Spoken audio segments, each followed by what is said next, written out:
ছাত্ৰ-ছাত্ৰীসকল আমি প্ৰথম অধ্যায়টো এডভান্স মেথমেটিক্সৰ প্ৰথম অধ্যায়টো এতিয়া লাষ্ট পৰ্যায়লৈ উপনীত হৈছো আৰু কেইটামানহে টপিক বাকি আছেগে কেইটামানহে প্ৰশ্ন বাকি আছেগে টপিক প্ৰায় শেষ হৈছে আহাচোন আজি ক্লাস আৰম্ভ কৰো আমি যোৱাকালি পঢ়িছিলো তিনিটা সম্পৰ্কৰ বিষয়ে চতুল্য সম্পৰ্ক সমমিত সম্পৰ্ক আৰু সংক্ৰামক সম্পৰ্ক আৰু ইহঁতৰ আমি ডেফিনেশন পঢ়িলো আজি আমি ইহঁতৰ কেইটামান উদাহৰণ লৈছো চতুল্য সম্পৰ্কৰ উদাহৰণ যদি r such that n to n মানে স্বাভাৱিক সংখ্যা n ৰ ওপৰত r এটা সংহতি যাতে x আৰু y তাৰ মানে x আৰু y r ত থাকিব যদি আৰু যদিহে x এ y ভাগ কৰে x এ y ভাগ কৰিলে কি থাকিব xy r ত থাকিব ইয়াৰ কাৰণে r ত কি থাকিব এতিয়া r ইকুৱেল টু কি হ'ব এই প্ৰথমটোৰ কাৰণে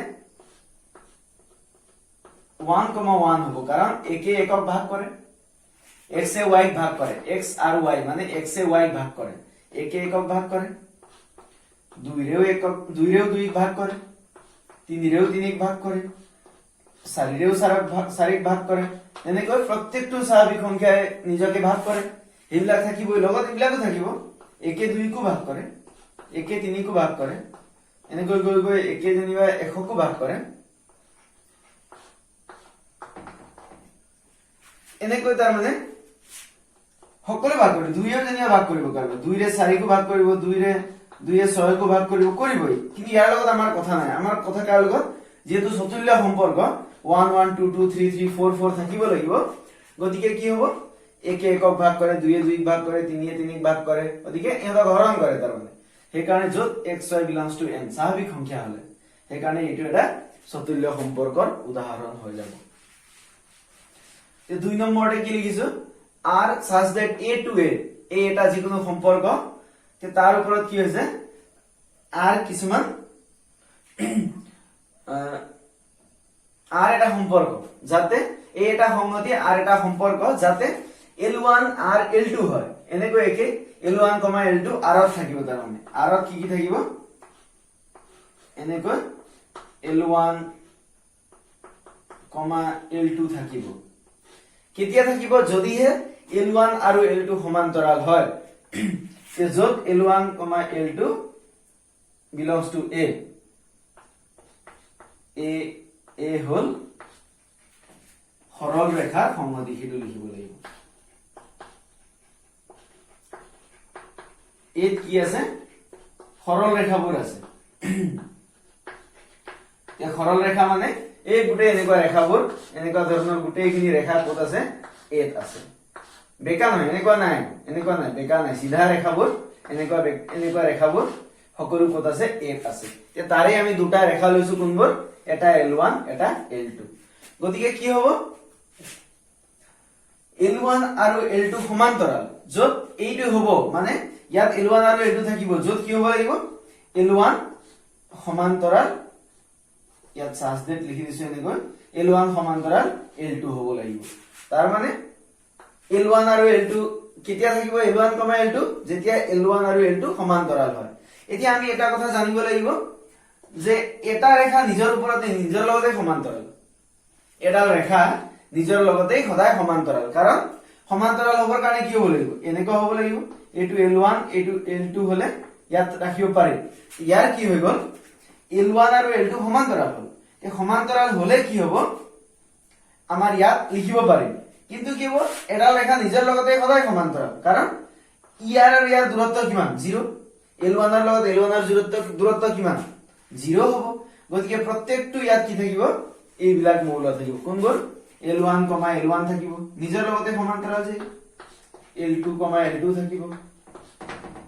l3, l3 থাকিব কাৰণ l3 নিজৰ লগতে সমান্তৰাল l3 ৰ লগতে সমান্তৰাল এনেকৈ গুটেবোৰ থাকিব গতিকে এটো কি হৈ গল এটা চতুল্য সম্পৰ্কৰ উদাহৰণ হৈ গল এই দুটা মনত ৰাখিব লাগিব এতিয়া আহিল সমমিত সম্পৰ্কৰ উদাহৰণ r such that from l to l যত l হল এখন সমতলত থকা সৰল ৰেখাৰ সংগতি যেটো মই অলপ আগত আঁকিলো এখন সমতল মানে এখন সমতল মানে তলখন সমান ইয়াত থকা সৰল ৰেখাবোৰৰ সংগতি বহুত কিটা সৰল ৰেখা আছে l1 r l2 হ'ব মানে l1 l2 তাত থাকিব কেনেকুৱা হ'ব L1, L2 belongs to R হব যদিহে L1 আৰু L2 লম্ব হয় L1 ৰ ওপৰত কি হ'ব L2 লম্ব হ'ব এটো হলে কেনেকুৱা হ'ব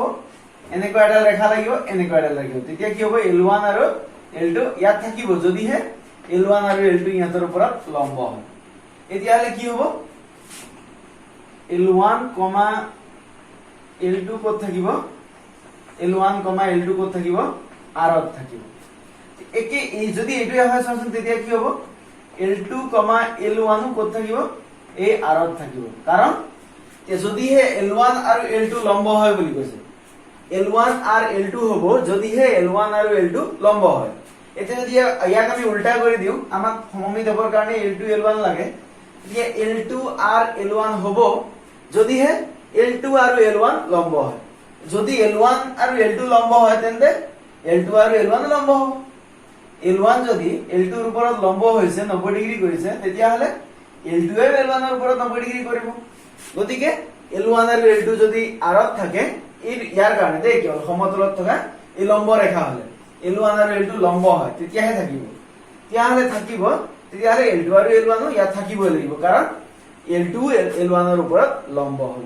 গতিকে সমমিত সম্পৰ্কৰ উদাহৰণ এটা আমি পাইছো তোমালোকে এইটো এনেকৈ লিখিব লাগিব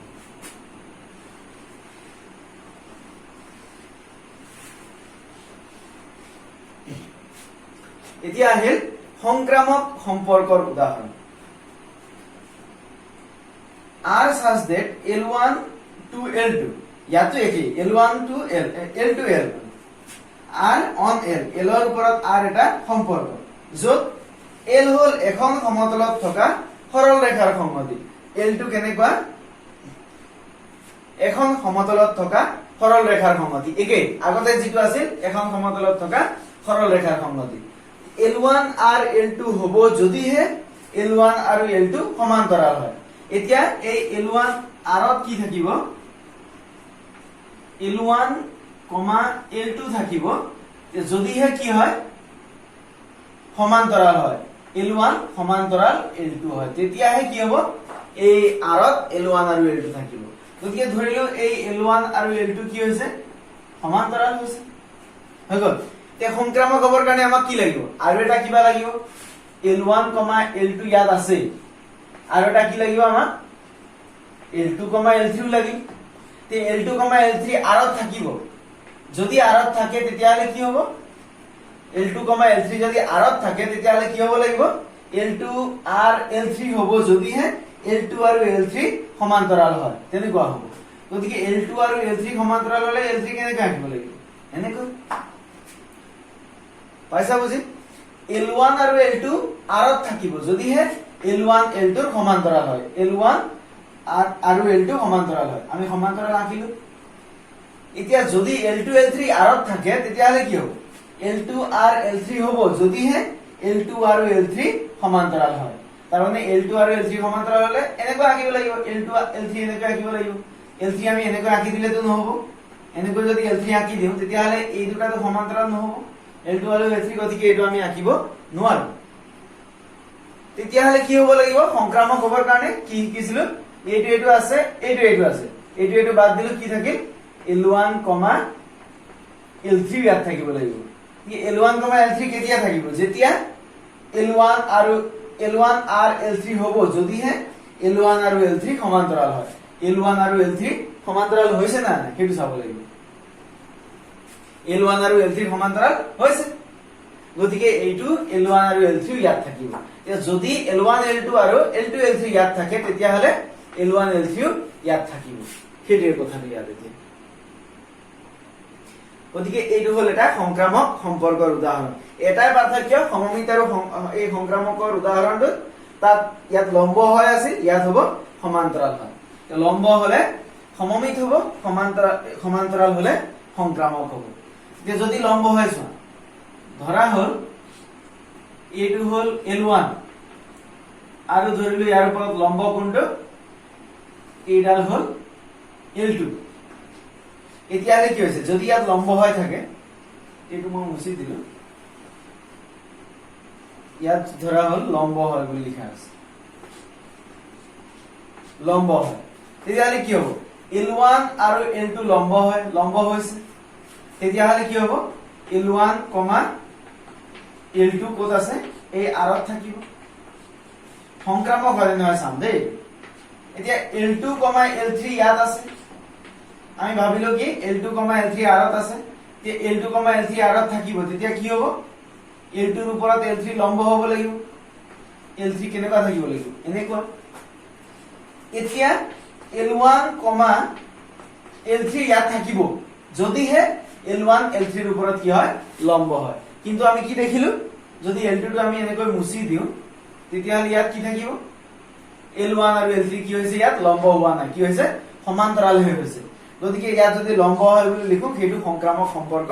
নহয় ই কেৱল সমমিত সম্পৰ্কহে হ'ব গতিকে সংক্ৰামক সম্পৰ্কত আমাৰ ইয়াত থাকিব সমান্তৰাল হয় সমমিত সম্পৰ্কত থাকিব লম্ব হয় আৰু চতুল্য সম্পৰ্কত থাকিব ইয়াত সমান্তৰাল হয় একেই হৈ যাব এতিয়া আমি কালি কৈছিলো যে সমতুল্য সম্পৰ্ক কাক বোলে যদি পৰীক্ষাত প্ৰশ্ন আহে কি বুলি লিখিবা সমতুল্য সম্পৰ্ক কাক বোলে r such that a to a সমতুল্য সম্পৰ্ক বোলে মানে r সমতুল্য সম্পৰ্ক বোলে যদিহে r চতুল্য হয় r সমমিত হয় আৰু r সংক্ৰামক হয় এনেকৈ লিখিলেই হৈ যাব বা যদি ইয়াত লিখি দিব পাৰা অৰ্থাৎ a, a belongs to r for all a belongs to a belongs to a ইয়াতো লিখি দিব পাৰা অৰ্থাৎ যদি a, b belongs to r তেন্তে b, a belongs to r সংক্ৰামক হয় অৰ্থাৎ যদি a, b belongs to r, b, c belongs to r, তেন্তে a, c belongs to এইখিনিও লিখি দিব পাৰা এতিয়া এই সম্পৰ্কটো যদি দিয়া আছে আৰত কি আছে ab আৰু bc আছে তেন্তে কি হ'ব এই সম্পৰ্কটো চতুল্যও নহয় সমমিত নহয় কাৰণ ab আছে bc নাই ab আছে ba নাই এটো কি নহয় সংক্ৰামকও নহয় কাৰণ ab আৰু bc আছে কিন্তু ac নাই গতিকে এটো একোই নহলে এটো কি হৈ যাব প্ৰতি সমমিত হৈ যাব তাৰ মানে যদি সম্পৰ্কটো সমমিত নহয় তেতিয়া হলে তাক কোৱা হয় প্ৰতি সমমিত সম্পৰ্ক বুলি লিখা আছে যদি a is not equal to b তেন্তে ab belongs to r নাইবা ba belongs to r হ'ব লাগিব হয় ab থাকিব লাগিব নহয় ba থাকিব লাগিব কিন্তু একে সময়তে দুইটা নহয় ab আৰু ba দুইটা থাকিলে কি হৈ যাব সেইটো সমমিত হৈ যাব কি ab আৰু ba যদি নাথাকে কোনোবা এটা তেতিয়া হলে তাক কোৱা হয় প্ৰতি সমমিত সম্পৰ্ক বুলি এতিয়া আমাৰ দিয়া আছে এটা প্ৰশ্ন টি ইউক্লিডীয় সমতলত থকা ত্ৰিভুজৰ সংহতি কি বুজাইছে ইউক্লিডীয় সমতলত থকা ত্ৰিভুজৰ সংহতি মানে এটা এটা সমতল হল তাত থকা বহুত কেইটা ত্ৰিভুজৰ সংহতি টিত কি আছে বহুত কেইটা ত্ৰিভুজ আছে r such that t to t এটা সম্পৰ্ক যাতে x আৰু y যদিহে x ত্ৰিভুজটো y ৰ লগত সৰ্বাংগসম হয় x y এবোৰে কি বুজাইছে এটা এটা ত্ৰিভুজ বুজাইছে সেই ত্ৰিভুজ কিটা ক'ত আছে টিত আছে গতিকে x আৰু y হ'ব যদিহে x ত্ৰিভুজটো y ৰ লগত সৰ্বাংগসম হয় এই সৰ্বাংগসম মানে তোমালোকে জানাই ক্লাস 9 ত পাইছা প্ৰমাণ কৰা যে সম্পৰ্কটো সমতুল্য এতিয়া r such that t to t এটা সম্পৰ্ক সেই সম্পৰ্কটো সমতুল্য বুলি প্ৰমাণ কৰিব লাগে গতিকে আমি প্ৰমাণ কৰিতে এই প্ৰশ্ন আহি থাকে প্ৰমাণ কৰা যে সম্পৰ্কটো সমতুল্য গতিকে এই প্ৰমাণটো আমি জানিব লাগিব আমি প্ৰথমতে লিখি লব লাগিব সমাধান এই প্ৰশ্নটো মই মুহাই দিলো ইয়াক মই উত্তৰ বনাইছো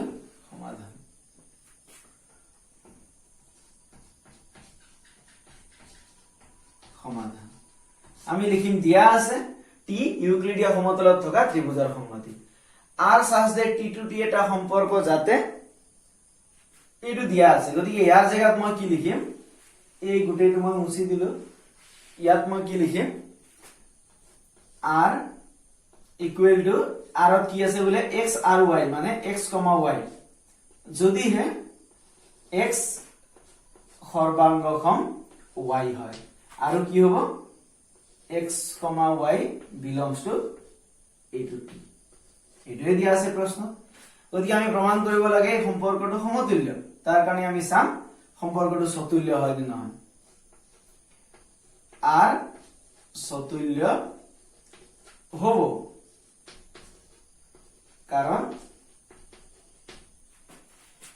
কাৰণ x ত্ৰিভুজ এটা নিজৰ লগতে কি হ'ব সৰ্বাংগসম হ'ব x ত্ৰিভুজটো নিজৰ লগতে কি হৈ যায় সৰ্বাংগসম হ'ব গতিকে এটা ত্ৰিভুজ যিকোনো ত্ৰিভুজ লয় এইটো abc এই ত্ৰিভুজটো abc এই ত্ৰিভুজটো x নাম দিলো এটো নিজৰ লগতে সৰ্বাংগসম কাৰণ ইয়াত থকা এটো কোণ ইয়াত থকা এটো কোণৰ লগত সমান ইয়াৰ এই কোণটো ইয়াৰ লগতে সমান নিজৰ লগতে সকলো সমান মই নিজৰ লগতে সমান তুমিও নিজৰ লগতে সমান গতিকে প্ৰত্যেক মানুহ নিজৰ লগতে সমান প্ৰত্যেক ত্ৰিভুজ নিজৰ লগতে সৰ্বাংগসম হয় গতিকে কি হৈ যাব ইয়াত x সৰ্বাংগসম x হ'ব তেতিয়া হলে যদি এটো হয় তেতিয়া হলে কি হ'ব আর সম্পৰ্কটো সতুল্য হ'ব এতিয়া কাৰণ এইটো অৰ্থাৎ x, x belongs to r হয় সেই কাৰণে এটো সতুল্য হলো 2 নম্বৰ আমি সাম r সমমিত এতিয়া হ'ব বুলি আমি জানো কাৰণ আমাক দিয়া আছে প্ৰমাণ কৰিবলৈ যে এই r সম্পৰ্কটো সমতুল্য গতিকে এই সতুল্যও হ'ব সমমিতও হ'ব সংক্ৰামকও হ'ব কিন্তু আমি লিখি লৈছো r সমমিত হ'ব কাৰণ কিয় যদি x সৰ্বাংগসম y হয় তে যদি x আৰু y সৰ্বাংগসম হয় তেতিয়াহলে চোৱাচোন এটা লিখিলো ত্ৰিভুজ x আন এটা ত্ৰিভুজ লিখিলো y x আৰু y ত্ৰিভুজ কি হৈছে সৰ্বাংগসম হয় তেন্তে কি হ'ব